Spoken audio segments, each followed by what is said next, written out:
বাবা ভাই বোন সবাই পাগলের মতো হয়ে গেছে। আমি তাদের আঘাত কিভাবে সামলাবো বলেন? আমার জীবনে আমি করোনা চাই, আমি আর কিছুই চাই না।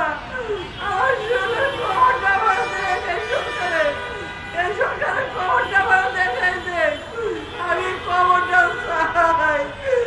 আমার জীবনে এক বছর চাই আমি, আমার জীবনে কথা শুনি না, মাটা শুনি না, আমি সবকে বাচ্চা থাকবো। আমার যদি করোনা সরকার দেয় তো আমি করবো না। আমার ছেলেরা মারা গেছে, আমি মাইনা নিব।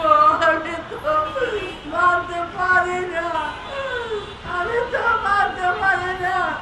আর তো কত মিছিল কত খানে হয়, আমার ছেলে কইছে মা আর তোমার ছেলে বাইরে আমি তো সহ্য করতে পারি না।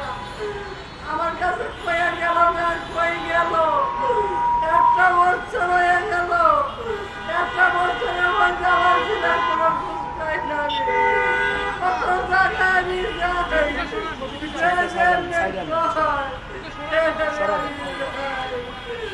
আমার বাবাই কই গেল, আমি তো কোনো আমি তো কোনো জায়গায় শান্তি পাই না।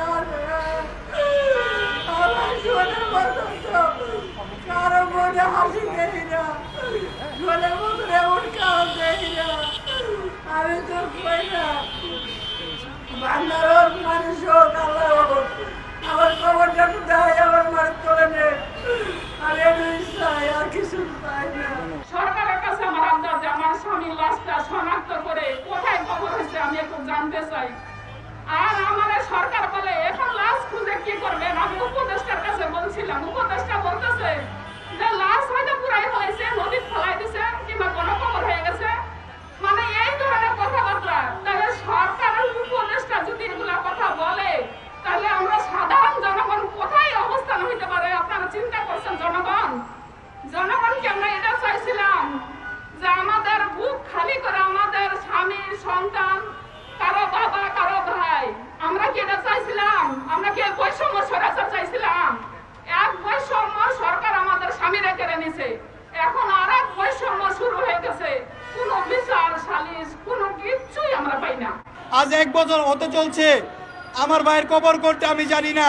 আমার ভাইয়ের মতো যারা বেয়ারিশ ভাবে পড়ে আছে তাদের ফ্যামিলিগুলো জানে না তাদের স্বজনদের কবর কোনটা। আমার মা বাবা ভাই বোন সবাই পাগলের মতো হয়ে গেছে। আমি তাদের আঘাত কিভাবে সামলাবো বলেন?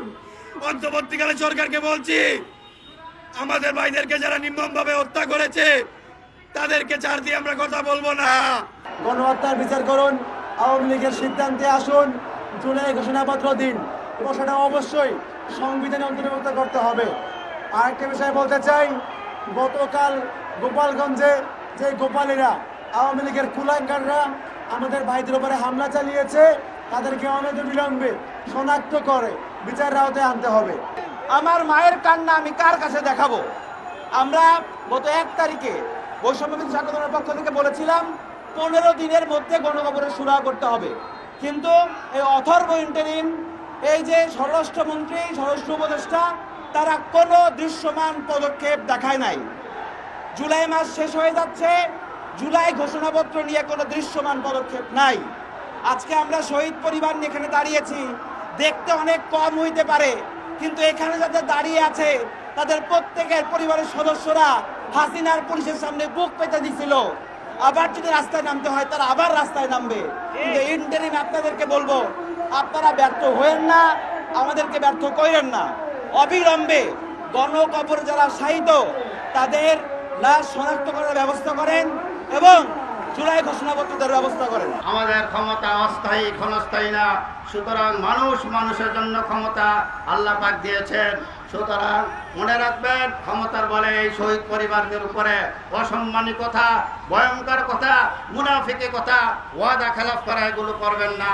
সরকারের কাছে অনুরোধ, দ্রুত তাদেরকে তাদের পরিবারের কলিজা ঠান্ডা করার জন্য যা যা প্রয়োজন ওয়াদা করেছেন সমস্ত কাজগুলো শেষ করে সমাধান করে নির্বাচনের ব্যবস্থা করা হোক। এই মা এইটুকু পর্যন্ত জানে না যে তার সন্তানের কবর কোথায়। এমত অবস্থায় এই গণকবরের সুরাহা ব্যতীত, জুলাই সনদ ব্যতীত এবং যে ফ্যাসিস্ট সরকার এবং তার দোসররা এই হত্যাকাণ্ড ঘটিয়েছে তাদের বিচার ব্যতীত অন্য কোনো কথা এই শহীদ পরিবারের সদস্যরা শুনতে চায় না। আমরা তাদের এই আর্তনাদ সারা বাংলাদেশে পৌঁছে দিতে চাই।